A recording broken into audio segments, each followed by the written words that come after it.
नमस्कार साथियों, संस्कृति आईएएस के यूट्यूब चैनल में आप सभी का स्वागत है। मैं हूं चंद्रशेखर। दरअसल एक रिपोर्ट प्रकाशित हुई है यूनाइटेड नेशन के द्वारा। उस रिपोर्ट में बताया गया है कि भारत की आबादी चीन से भी ज़्यादा हो गई है। साथ ही साथ इसका कारण क्या है और उससे क्या समस्याएं उत्पन्न हो सकती हैं, उन सब के बारे में अपनी परीक्षा को ध्यान में रखते हुए हम बात करने वाले हैं। तो आगे बढ़ने से पहले आप लोगों को कुछ महत्वपूर्ण जानकारी देनी है।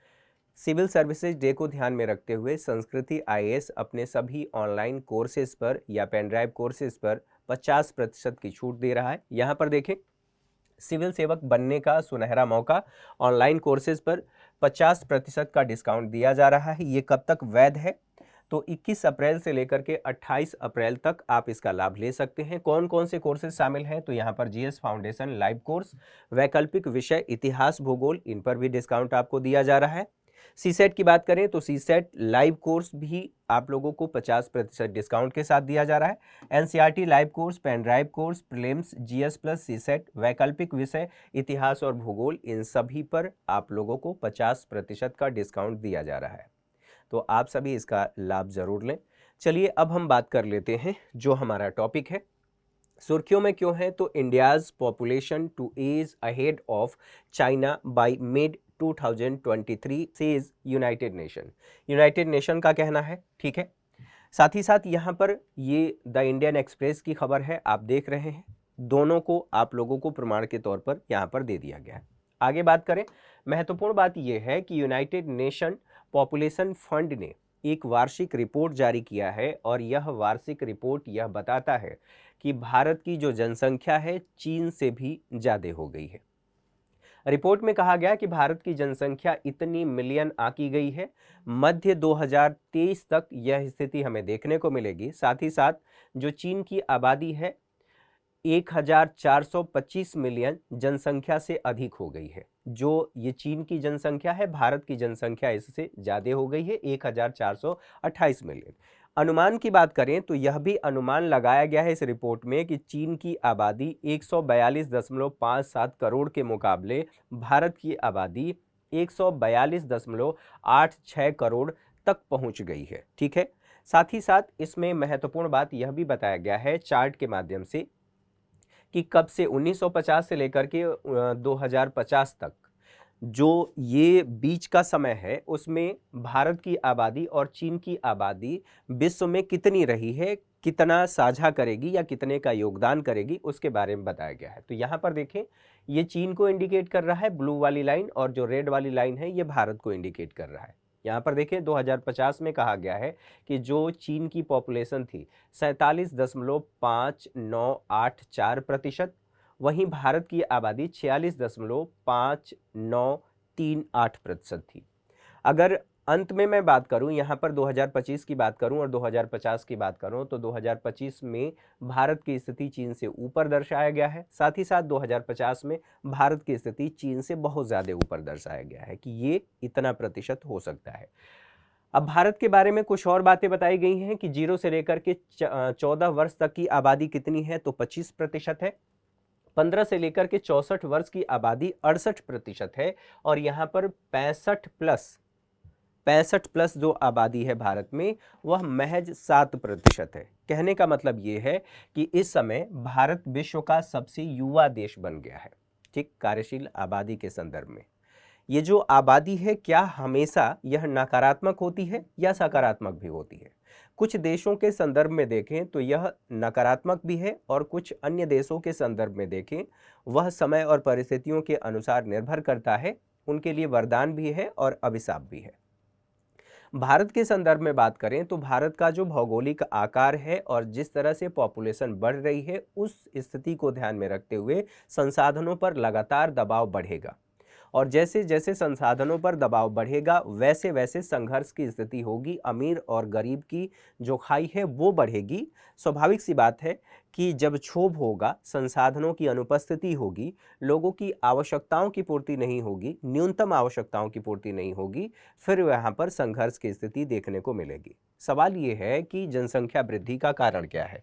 इससे संबंधित सभी बातों को देख लेते हैं, समझ लेते हैं। यहाँ पर देखें, इससे पहले कि हम उन कारणों को देखें, कुछ निष्कर्ष बताया गया है। निष्कर्ष ये कहता है कि नवंबर 2022 तक दुनिया की आबादी 800 करोड़ के पार पहुंच गई थी। साथ ही साथ भारत की बात करें तो अपने एशियाई पड़ोसी देशों के मुकाबले भारत की आबादी 29 लाख ज्यादा है। ठीक है, 29 लाख अधिक होंगे। यूएसए की बात करें तो 34 करोड़ की अनुमानित आबादी के साथ यह विश्व में तीसरे स्थान पर है। साथ ही साथ यहाँ पर वैश्विक जनसंख्या में अनुमानित वृद्धि का आधा जो हिस्सा है वो कहा गया है कि 2050 तक केवल इन्हीं 8 देशों का होगा। इनमें कौन कौन से देश हैं? तो यहाँ कांगो लोकतांत्रिक गणराज्य है, मिस्र है, इथोपिया है, भारत है, नाइजीरिया है, पाकिस्तान है, फिलीपींस है, संयुक्त गणराज्य तंजानिया है। इसमें महत्वपूर्ण बात यह भी है कि भारत भी इसमें शामिल है। पॉपुलेशन में भारत योगदान देगा ही देगा और विश्व की सबसे बड़ी आबादी वाला देश तो बन ही गया है। इस बात को लेकर के जो सोशल नेटवर्किंग साइट है उस पर भी लगातार कमेंट आ रहे हैं, लोगों की प्रतिक्रियाएं सामने आ रही हैं। लोगों का कहना है चलो कुछ मामलों में तो हम आगे निकले, कुछ मामलों में तो नंबर 1 पर आए। स्वाभाविक सी बात है, यह कमेंट भी है और कॉम्प्लीमेंट तो आपके हिसाब से क्या हो सकता है आप लोग सोच सकते हैं। चलिए आगे बढ़ते हैं। यहाँ पर देखें, रिपोर्ट में सिफारिश की गई है कि सभी राष्ट्रों को अर्थात विश्व के सभी राष्ट्रों को अपने राष्ट्रीय नीतियों को लागू करना चाहिए और ये राष्ट्रीय नीतियां लैंगिक समानता और अधिकारों से संबंधित होनी चाहिए। ये जो लैंगिक समानता है ये कहां पर? तो कार्यस्थल पर महिलाओं के साथ लैंगिक समानता की बात कही गई है। प्रजनन स्वास्थ्य अधिकारों तक सार्वभौमिक पहुंच के लिए अधिकार होना चाहिए, ये भी बात कही गई है कि राष्ट्रों को इससे संबंधित नीतियां बनाने की आवश्यकता है, इस दिशा में प्रयास करना चाहिए। भारत के बारे में बात करें तो मांग में वृद्धि हुई है। किस विषय की, किस क्षेत्र में? तो ये कहा गया है कि लगातार 2 चाइल्ड पॉलिसी को लागू करना चाहिए। इसका एक्सेप्टेंस भी बढ़ा है और जब से अर्थात वर्ष 2021 से असम ने इस नीति को लागू किया है। नीति को लागू करने का जब मैं करने की बात मैं कर रहा हूं तो इसका मतलब यह है कि अगर आप सरकारी सेवा में जाना चाहते हैं तो आपके पास 2 बच्चे से अधिक नहीं होने चाहिए। अगर 2 बच्चे से अधिक है तो आप सरकारी सेवाओं का लाभ नहीं ले सकते। इसकी वजह से भी इसकी मांग बढ़ी है। अब सवाल ये है कि यहाँ पर कारण क्या है जनसंख्या वृद्धि का? तो सबसे प्रमुख कारण जो बताया जा रहा है कि मृत्यु दर में गिरावट आई है या मृत्यु दर में कमी आई है। ये कमी क्यों हुई है? स्वाभाविक सी बात है, सोशल सेक्टर पर या सामाजिक क्षेत्र पर जैसे जैसे सरकार खर्च ज़्यादा करेगी वैसे वैसे स्वास्थ्य सुविधाएं बेहतर होंगी, शिक्षा बेहतर होगा और शिक्षा के संदर्भ में कहा गया है कि यह सबसे बड़ा गर्भ निरोधक है। अर्थात शिक्षा अगर सबको मिलती है और क्वालिटेटिव एजुकेशन मिलता है तो लोग खुद से ही जनसंख्या नियंत्रण के उपाय करते हैं, जनसंख्या नियंत्रण या जनसंख्या को कम करने की कोशिश करते हैं, क्योंकि वो ये देखने की कोशिश करते हैं कि अगर ज़्यादा जनसंख्या होगी तो क्या उनको हम क्वालिटेटिव एजुकेशन दे पाएंगे अर्थात बच्चों को, या उनके लिए सुविधाएं हम उपलब्ध करा पाएंगे। तो लोग अपनी सुविधाओं के अनुसार स्वतः से ही नियंत्रण या स्वतः से ही कंट्रोल करने की कोशिश करते हैं। एक वैश्विक सम्मेलन में भी ये कहा गया था कि शिक्षा सबसे बड़ा गर्भ निरोधक है। यहाँ पर बात करें मृत्यु दर में गिरावट आई है क्योंकि जो स्वास्थ्य सुविधाएं हैं, स्वास्थ्य सुविधाएं ये बढ़ी हैं और स्वास्थ्य सुविधाएं बढ़ने के साथ साथ इसमें कुछ क्षेत्रों में वृद्धि देखने को मिली है। जैसे स्वास्थ्य सुविधाएं जैसे ही बेहतर होंगी जन्म दर बढ़ेगा और जो मृत्यु दर है यहाँ पर मातृत्व मृत्यु दर और शिशु मृत्यु दर दोनों की बात की जा रही है, ठीक है, वो कम होगा। चिकित्सा सुविधाएं भी देश में बढ़ी हैं जो मैंने आप लोगों को पहले ही बताया। एक ये भी बात कही जा रही है कि गरीबी में भी वृद्धि हो रही है और गरीबी में वृद्धि की वजह से भी जो जनसंख्या है वो बढ़ती है। साथ ही साथ बाल विवाह, तमाम सरकार के प्रयासों के बावजूद देश में बाल विवाह की स्थिति अभी भी देखी जा रही है। खास करके कोविड-19 के दौरान हमने देखा कि देश के अलग अलग हिस्सों में बाल विवाह की बहुत सी खबरें सामने आई और ये कहा गया कि अलग अलग हिस्सों में बाल विवाह किया जा रहा है। खैर, महिला शिक्षा का अभाव आज भी देखा जा रहा है। भले ही हमारा जो शिक्षा हमारा जो लिटरेसी रेशियो है वो बढ़ रहा है, लेकिन जो आधी आबादी है अभी भी उनको समुचित शिक्षा और उच्च शिक्षा नहीं मिल पा रही है। उच्च शिक्षा तो दूर की बात है, जो प्राथमिक शिक्षा है वो भी नहीं मिल पा रही है। यहाँ पर देखें, परिवार नियोजन की जो स्थिति है, परिवार नियोजन का अभाव भारत में देखा जा रहा है। पुत्र की चाह, जो भारत में पितृसत्तात्मक समाज है, वो ये मानता है कि बेटे ही वंश को चला सकते हैं, और इस आधार पर जब पहला बच्चा अगर बेटी हुई और फिर दूसरा दूसरा जैसे ही पहला बच्चा आपका बेटी के रूप में या फीमेल बच्चा होता है, फिर अगली बार कोशिश की जाती है कि वो जो हमारा बच्चा होगा वो मेल होगा, और फिर अगर वो भी फीमेल बच्चा हुआ, फिर तीसरी, चौथी, और इस तरह से पुत्र की चाह में एक श्रृंखला बन जाती है। और जिस श्रृंखला की मैं बात कर रहा हूं वो आसानी से आप लोग समझ रहे हैं। तो ये समस्या भारत में देखने को मिल रही है। कई बार जो पहले की स्थिति थी, लड़ाई झगड़े होते थे, तो उसमें भी ये कहा जाता था कि जितने बेटे रहेंगे उतनी लाठी और उतनी ज़्यादा हमारी ताकत होगी। इस आधार पर भी और इस व्यवस्था को, इस मानसिकता को भी इससे आप जोड़ करके देख सकते हैं। चलिए आगे बढ़ें, कुछ और बातें यहाँ पर देखें। जनसंख्या वृद्धि से उत्पन्न समस्याएं कौन कौन सी हैं? तो प्रति व्यक्ति आय में कमी देखने को मिलती है। जैसे जैसे जनसंख्या वृद्धि होगी, वैसे वैसे संसाधनों पर दबाव बढ़ेगा, और संसाधनों पर दबाव बढ़ेगा, रोजगार की कमी होगी, और रोजगार अर्थात आप दूसरे संदर्भ में कह सकते हैं बेरोजगारी बढ़ेगी, और बेरोजगारी बढ़ने से प्रति व्यक्ति आय में कमी होगी, और फिर यह संघर्ष की स्थिति उत्पन्न कर सकता है। जीवन स्तर में गिरावट होगा। जब प्रति व्यक्ति आय कम होगा तो संसाधनों तक, सुविधाओं तक पहुंच नहीं होगी, और इस वजह से जीवन स्तर में गिरावट आएगी या कमी देखने को मिलेगी। साथ ही साथ बेरोजगारी दर में वृद्धि, यह हमने बात कर ही ली। कृषि भूमि पर अत्यधिक दबाव बढ़ेगा, क्योंकि जो खाद्यान्न की बात होती है, खाद्यान्न, इन आवश्यकताओं को पूरा करने के लिए, अर्थात जो हमारी आबादी है उनकी आवश्यकताओं को, खाद्यान्न आवश्यकताओं को पूरा करने के लिए कृषि भूमि पर दबाव लगातार बढ़ेगा। बढ़ने के साथ साथ अगर आप इसे एक चीन की घटना से जोड़ करके देखेंगे तो और अच्छे से समझ में आएगा। साउथ चाइना सी में लगातार चीन हस्तक्षेप कर रहा है, लगातार अपनी हेजमनी स्थापित करने की कोशिश कर रहा है। एक रिपोर्ट बताती है कि दरअसल जो चीन की आबादी है, उतने बड़ी आबादी की खाद्यान्न आवश्यकताओं को पूरा करने के लिए, अर्थात प्रोटीन की आवश्यकताओं को पूरा करने के लिए साउथ चाइना सी में अपना दबदबा कायम करने की कोशिश कर रहा है, क्योंकि वहां से उसकी खाद्यान्न आवश्यकताओं की पूर्ति हो सकती है। तो कृषि भूमि पर लगातार दबाव बढ़ रहा है और दबाव बढ़ेगा। प्राकृतिक संसाधनों पर भी अत्यधिक दबाव बढ़ेगा, और जब ऐसी स्थिति होगी तो विकास आवश्यकताओं की भी मांग बढ़ेगी, या विकास की मांग बढ़ेगी, संसाधनों की मांग बढ़ेगी, और उसकी वजह से इंडस्ट्रियलाइजेशन भी बढ़ेगा, और यह इंडस्ट्रियलाइजेशन पर्यावरणीय प्रदूषण को जन्म देगा। इन बातों को समझने के साथ यहाँ पर देखें, जनसंख्या प्रबंधन से संबंधित कौन कौन सी नीतियाँ अपनाई गई हैं और कौन कौन से काम किए गए हैं। तो यहाँ जनसंख्या प्रबंधन की बात करें तो उन नीतियों के बारे में हम समझेंगे, लेकिन अगर हमारी आबादी बढ़ रही है तो क्या वो आबादी हमारे लिए वरदान भी साबित हो सकती है? उसका लाभ हम ले सकते हैं? बिल्कुल ले सकते हैं। जनसांख्यिकी लाभांश का लाभ उठाना, कैसे हम लाभ उठा सकते हैं? एक तो हम विश्व की सबसे युवा आबादी वाले देश हैं। स्वाभाविक सी बात है, इस युवा आबादी को हम अगर स्किल दें और उसका सही दिशा में हम प्रयोग करें तो ये हमारे लिए वरदान साबित हो सकता है। कहने का मतलब ये है कि सेवा क्षेत्र का यदि विकास किया जाए तो हम इसका लाभ ले सकते हैं। अब सेवा क्षेत्र का विकास करने के लिए स्वाभाविक सी बात है, हमें कौशल विकास करना होगा। कौशल विकास, और कौशल विकास के लिए भारत सरकार योजना भी चलाई है, तो इसके बारे में बात कर लेते हैं। 25 वर्ष से जो कम आयु की लगभग 50% हमारे देश की आबादी है, इस आबादी को हम कौशल दें, इसका स्किल डेवलपमेंट करें। स्किल डेवलपमेंट के साथ साथ ये भी कहा गया है कि अन्य क्षेत्रों में हमें वैकल्पिक व्यवस्था करनी चाहिए। वैकल्पिक व्यवस्था अर्थात कौशल विकास के लिए हमें अलग अलग क्षेत्रों की तलाश करनी चाहिए, जिससे हम इस आबादी का लाभ ले सकें। आर्थिक लाभ लेना, आर्थिक लाभ कैसे ले सकते हैं?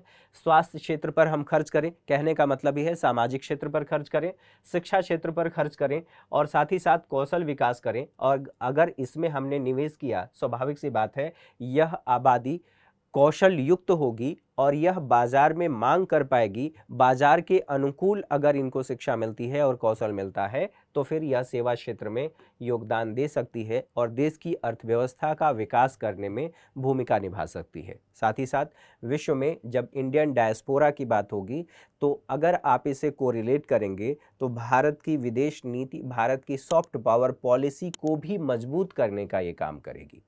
आगे बढ़ें, कुछ और बातें। जनसंख्या नियंत्रण की कुछ प्रमुख विधियां, जैसे परिवार नियोजन को हम लागू कर सकते हैं, गर्भ निरोधक उपाय कर सकते हैं, ठीक है, उसके लिए गोली या कंडोम का इस्तेमाल।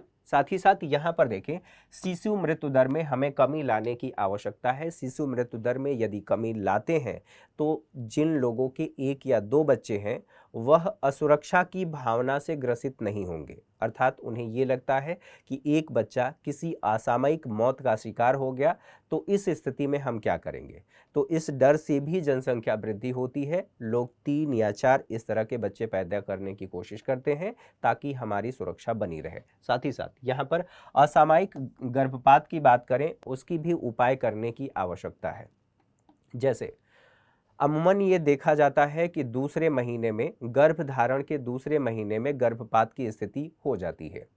अगर इन समस्याओं का समाधान हम कर पाते हैं और पर्यावरणीय प्रदूषण, टेम्परेचर इत्यादि, हमारी जो जीवन शैली लगातार भाग दौड़ भरी जीवन शैली जैसे जैसे बढ़ती जा रही है, वैसे वैसे यह गर्भपात का, असामयिक गर्भपात का खतरा बढ़ता जा रहा है। तो इन खतरों को हमें रोकने की आवश्यकता है।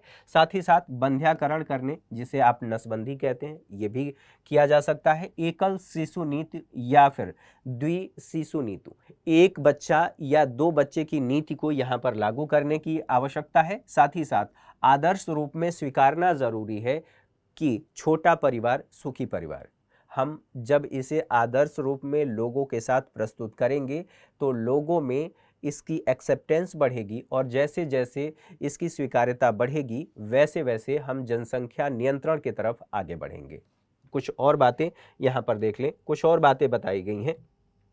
जनसंख्या नियंत्रण सिद्धांत क्या कहता है? माल्थस का सिद्धांत कहता है कि जो जनसंख्या है वह गुणात्मक रूप से बढ़ती है, अर्थात 1, 4, 1, 2 और 2 से 4, 4 से 8, 8 का 16, 32 इस स्थिति में बढ़ती है। ठीक है, हम 2, हमारे 4, इस तरह की स्थिति देखने को मिलती है। जो संसाधन है यह अंक गणितीय स्थिति में बढ़ता है, जैसे 1, 2, 3, 4, 5 इस तरह से बढ़ता है।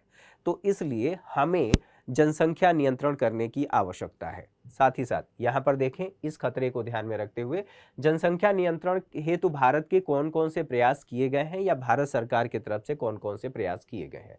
1950 का जो दशक है, राज्य प्रायोजित परिवार नियोजन कार्यक्रम लागू किया गया था और यह पहला विकासशील देश भारत था जिसने इस नीति को लागू किया था। वर्ष 1952 की बात करें तो जनसंख्या नीति समिति की स्थापना की गई और वर्ष 1956 में केंद्रीय परिवार नियोजन बोर्ड की स्थापना भी की गई। इसका उद्देश्य यह था कि नसबंदी को बढ़ावा दिया जाए। वर्ष 1976 की बात करें तो पहली राष्ट्रीय जनसंख्या नीति की घोषणा की गई। राष्ट्रीय जनसंख्या नीति फिर 2000 में भी लाई गई और इसका उद्देश्य ये था कि एक स्थिर जनसंख्या प्राप्त करने की परिकल्पना, साथ ही साथ नीति का लक्ष्य यह भी है कि वर्ष 2045 तक स्थिर जनसंख्या के लक्ष्य को हम प्राप्त कर सके। साथ ही यहाँ पर बात करें संयुक्त राष्ट्र जनसंख्या कोष के बारे में, जो यूनाइटेड नेशन पॉपुलेशन फंड है, यह यूएन की एक यौन और प्रजनन स्वास्थ्य एजेंसी है। इसका गठन 1967 में किया गया था। इसका मुख्यालय न्यूयॉर्क में है। जनादेश ये कहाँ से प्राप्त करता है तो संयुक्त राष्ट्र आर्थिक और सामाजिक परिषद के द्वारा इसको स्थापित किया गया है, उसी जनादेश के द्वारा। रिपीट, यह संयुक्त राष्ट्र आर्थिक और सामाजिक परिषद के द्वारा जनादेश प्राप्त करता है। यह रिपोर्ट कौन सी प्रकाशित करता है तो विश्व जनसंख्या रिपोर्ट प्रकाशित करता है। कार्य क्या क्या करता है तो स्वास्थ्य संबंधी सतत विकास लक्ष्य को बढ़ावा देना, शिक्षा संबंधी लक्ष्य को बढ़ावा देना, साथ ही साथ लिंग समानता संबंधित लक्ष्य को भी बढ़ावा देने का कार्य ये करता है। कुछ और बातें, फंड की बात करें तो यह इसे फंड कहाँ से मिलता है, तो यूनाइटेड नेशन के नियमित बजट से ये संबंधित नहीं है, वहाँ से इसे नहीं मिलता है, बल्कि स्वैच्छिक योगदान पर ये निर्भर करता है फंड के लिए। कहाँ से, तो सरकारों द्वारा या विभिन्न फाउंडेशन के द्वारा जो फंड दिए जाते हैं उससे ये अपना कार्य करता है, बजटीय प्रबंधन करता है। व्यक्तियों और अंतर सरकारी संगठनों के माध्यम से भी इसे फंड प्राप्त होता है। तो इन सभी बातों को आप लोगों ने समझा, इससे संबंधित लगभग सभी बातों को हम लोगों ने देखा। आपको निसंदेह ये सेशन अच्छा लगा होगा। अगर अच्छा लगे तो आप ज़रूर कमेंट करके बताएं। आप लोगों का वैल्यूएबल कमेंट हमारे लिए बहुत ज़्यादा महत्वपूर्ण है। आज की क्लास में मेरे साथ इतना ही। अगली क्लास में हमारी मुलाकात होगी। तब तक के लिए नमस्कार, ढेर सारी शुभकामनाएं। आप जाते जाते हमारे चैनल को सब्सक्राइब और बेल आइकन जरूर प्रेस करें ताकि हमारे लेटेस्ट वीडियो का नोटिफिकेशन आप लोगों तक सही समय पर पहुंच जाए और आप उसका लाभ ले सकें। Thank you for watching.